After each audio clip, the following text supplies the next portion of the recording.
పాట రాసిన వారు జయమ్మ. లంబోదర వినాయక శరణంటే గౌరీ సుత గణనాయక దీవించు. లంబోదర వినాయక శరణంటే గౌరీ సుత గణనాయక దీవించు. ఆ ముందు పూజ నీకే అందుకో తండ్రి, మా చింతలన్నీ బాపి ఏలరావ తండ్రి.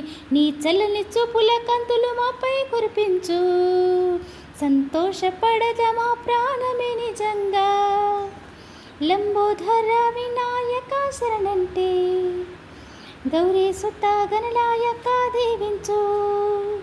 పిల్లలంతా కూడి చంద చేసినాము, నీ వ్రతము చేయదలచి ప్రతిజ్ఞ పూనినాము. ఎన్ని గొడవలైన జరుగుతున్న విఘ్నేశ, నీ తోడు ఉంటే దిగ్విజయమే విఘ్న